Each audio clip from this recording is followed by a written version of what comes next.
നമസ്കാരം. അധ്യാത്മരാമായണം ഗദ്യപാരായണം 19ാം ഭാഗത്തിലേക്ക് കടക്കുകയാണ്. ഇന്നലെ നമ്മൾ വായിച്ചത് അല്ലെങ്കിൽ വായിച്ചു നിർത്തിയത് കിഷ്കിന്ധാകാന്ഡത്തിൻ്റെ അവസാനമാണ്. ഇന്ന് നമ്മൾ സുന്ദരകാന്ഡം തുടങ്ങാം. ഹരിശ്രീ ഗണപതേ നമ. അവിഘ്നമസ്തു ശ്രീ ഗുരുഭ്യോ.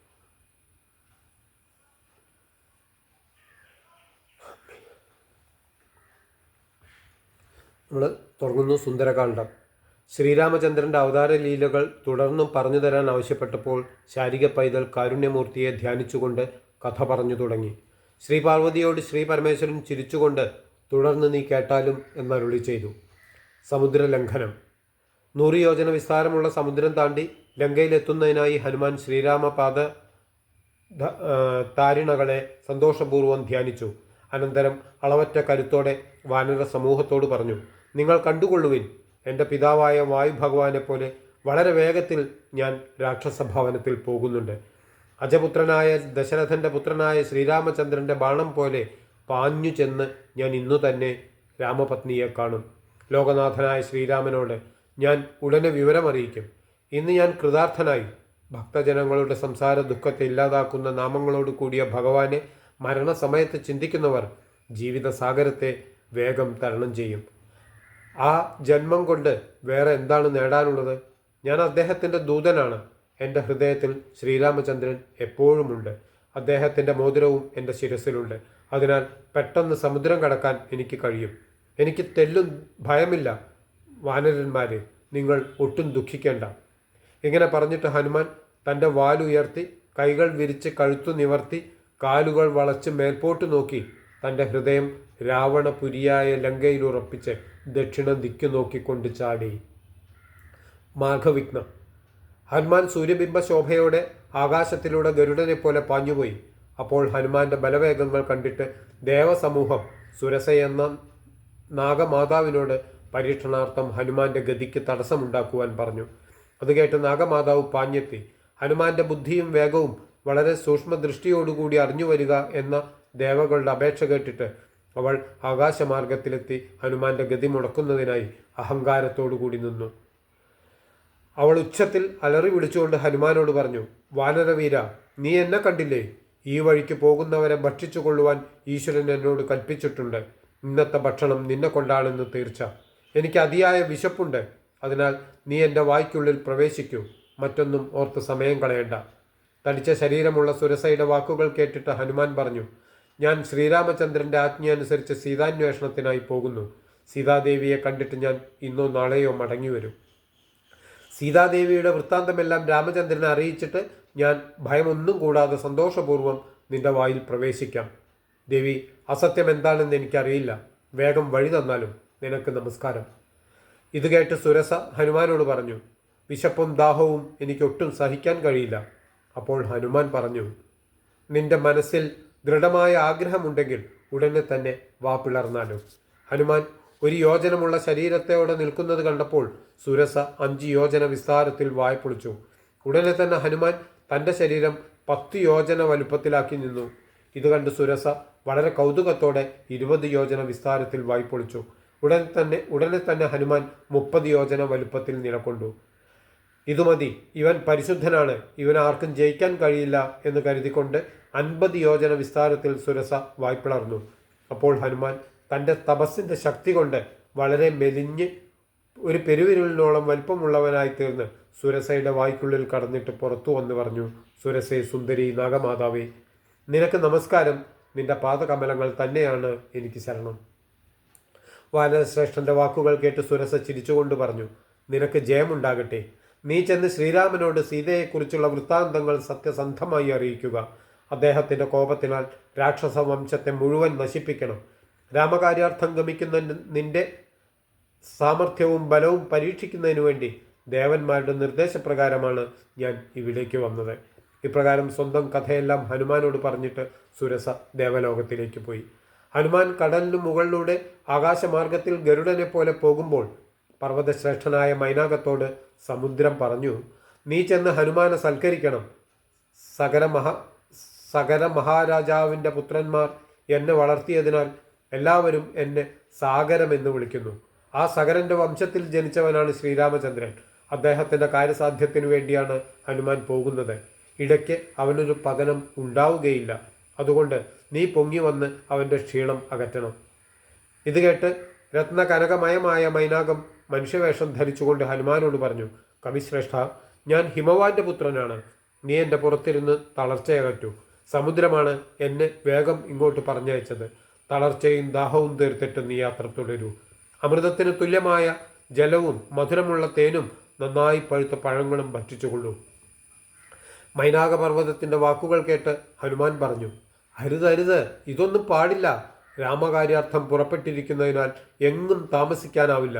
പെരുവഴിയിൽ ഭക്ഷണവും ശയനവും മറ്റു കാര്യങ്ങൾക്ക് ഒരുങ്ങുന്നതുമെല്ലാം അനുചിതമാണെന്നറിയുക. ശ്രീരാമകാര്യങ്ങൾ സാധിച്ചിട്ടല്ലാതെ ഒന്നും പാടില്ല. പേടിയില്ലാതെ ഞാനിതാ വേഗം പോകുന്നു. ബന്ധുസൽക്കാരം ഞാൻ സ്വീകരിച്ചതായി കരുതിക്കൊള്ളൂ. ഇങ്ങനെ പറഞ്ഞുകൊണ്ട് ഹനുമാൻ തൻ്റെ കൈകൾ കൊണ്ട് മൈനാകപർവ്വതത്തെ തലോടി. എന്നിട്ട് സംഭ്രമത്തോടെ വായുവേഗത്തിൽ രാക്ഷസ രാജധാനിയിലേക്ക് യാത്രയായി. അതിനുശേഷം സമുദ്രത്തിലെ വളരെ ആഴമേറിയ സ്ഥലത്തെ വസതിയിൽ നിത്യവും വസിക്കുന്ന ഛായാഗ്രഹിണി സമുദ്രത്തിന് മുകളിലൂടെ വേഗത്തിൽ പോകുന്ന ഹനുമാന്റെ നിഴലിനെ പിടിച്ചു നിർത്തി. തൻ്റെ ഗതിയെ തടഞ്ഞത് ആരാണെന്നറിയാൻ ഹനുമാൻ താഴേക്ക് നോക്കി. വളരെ വലുതും പേടിപ്പെടുത്തുന്ന ശരീരത്തോടു കൂടിയവളുമായ ഛായാഗ്രഹിണിയെ ഹനുമാൻ കാലുകൊണ്ട് തൊഴിച്ചു കൊന്നു. നിഴലിനെ പിടിച്ചു നിർത്തി കൊന്നു തിന്നുന്ന രാക്ഷസിയെ വധിച്ചതിന് ശേഷം വളരെ വേഗം ലങ്കയിലെത്തുന്നതിനായി തെക്കുദിക്കിനെ ലക്ഷ്യമാക്കി കുതിച്ചു. അസ്തമയ പർവ്വതത്തിന് മുകളിൽ സൂര്യൻ എത്തിയപ്പോൾ ലങ്കാഗോപുരത്തിൻ്റെ മുകളിൽ ഹനുമാനും പ്രവേശിച്ചു.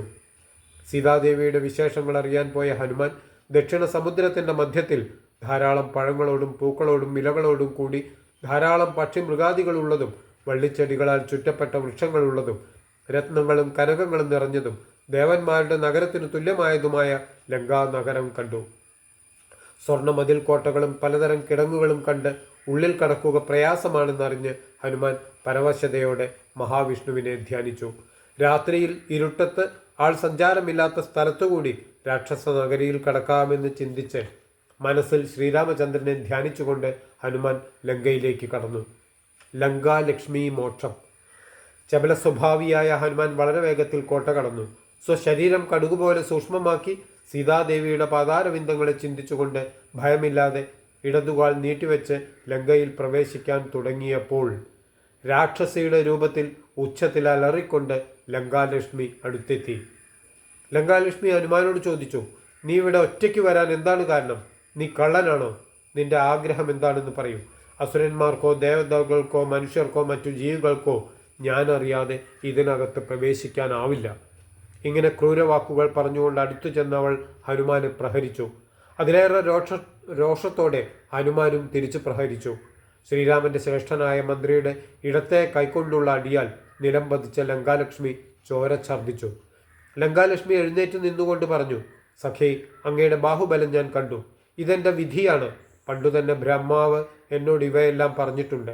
സകല ജഗത്പതിയായ സാക്ഷാൽ മഹാവിഷ്ണു 28ാമത്തെ ചതുർയുഗത്തിലെ ത്രേതായുഗത്തിൽ എൻ്റെ പ്രാർത്ഥനയനുസരിച്ച് ധർമ്മത്തെയും ദേവന്മാരെയും രക്ഷിക്കാനായി ദശരഥ മഹാരാജാവിൻ്റെ പുത്രനായി ഭൂമിയിൽ അവതരിക്കും.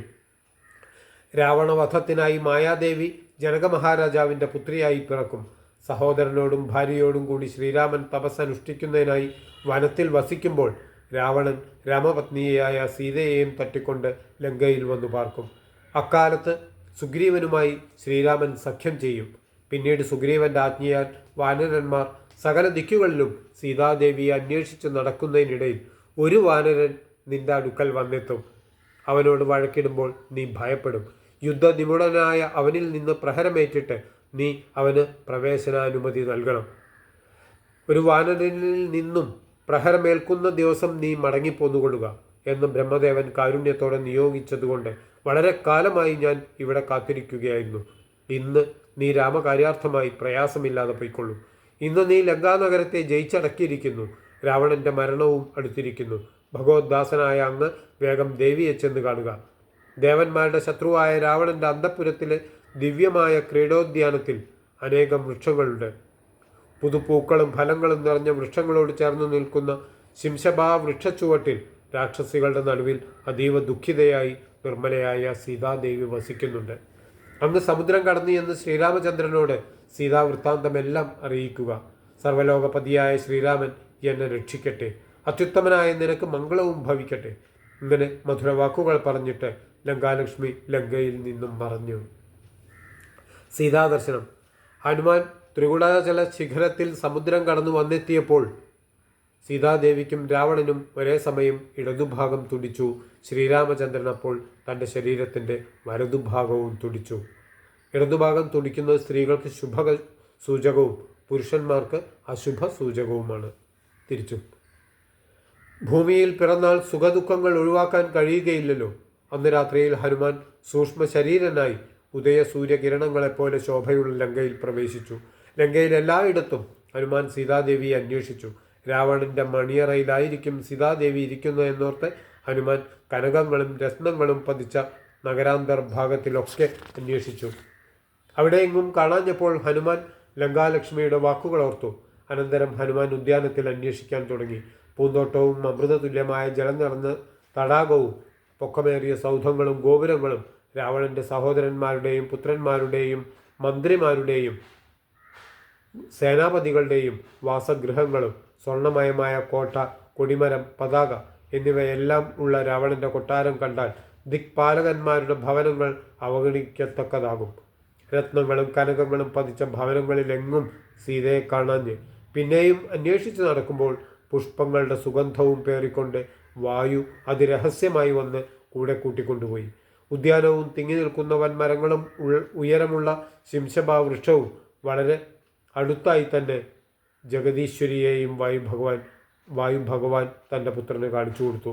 മലിന വസ്ത്രം ധരിച്ച് പാറിപ്പറന്ന തലമുടിയോടെ ദുഃഖിതയായി മെലിഞ്ഞ ശരീരത്തോടെ ഭയവിവശയായി ഭൂമിയിൽ കിടന്നുരുണ്ടും എപ്പോഴും ഭർത്താവിനെ തന്നെ ചിന്തിച്ചും നിരന്തരം കരഞ്ഞും രാമ രാമ എന്ന് നിരന്തരം ജപിച്ചും രാക്ഷസികളുടെ നടുവിൽ ദുഃഖത്തോടെ ഇരിക്കുന്ന സീതാദേവിയെ വലിയ വൃക്ഷത്തിൻ്റെ മുകളിൽ ഇടത്തിങ്ങിയ ഇലകൾക്കുള്ളിൽ മറഞ്ഞിരുന്ന് ഹനുമാൻ വിസ്മയത്തോടെ വീക്ഷിച്ചു.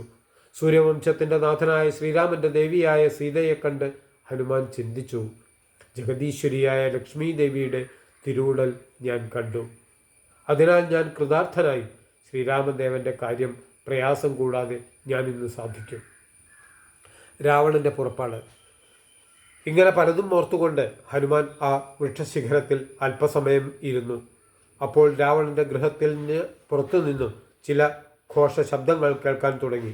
എന്താണ് ഇതെന്ന് ചിന്തിച്ചുകൊണ്ട് ഹനുമാൻ തളിരിലെ ചാർത്തിനിടയിൽ ഒരു പുഴുവിനെ പോലെ മറഞ്ഞിരുന്നു.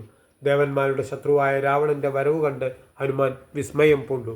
അസുരസുന്ദരികൾ, ദേവാംഗനമാർ, രാവണന്റെ അണിഞ്ഞൊരുങ്ങിയുള്ള ശൃംഗാരവേഷവും എല്ലാം അത്ഭുതകരം തന്നെ. ഭഗവാനെ, എനിക്ക് എന്നാണ് മരണമുണ്ടാകുന്നത്?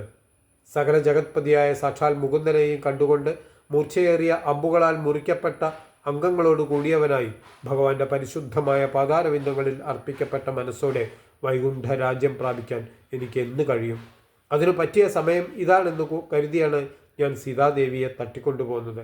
എന്നിട്ടും ശ്രീരാമചന്ദ്രൻ പരിഭവത്തോടെ ഇങ്ങ് വന്നെത്തിയില്ല. എൻ്റെ മരണകാലം ആയിക്കഴിഞ്ഞിരിക്കുന്നു. എൻ്റെ തലയിൽ എഴുതിയിട്ടുള്ള മരണസമയത്തിന് മാറ്റമുണ്ടാവുകയില്ലെന്ന് തീർച്ചയാണ്.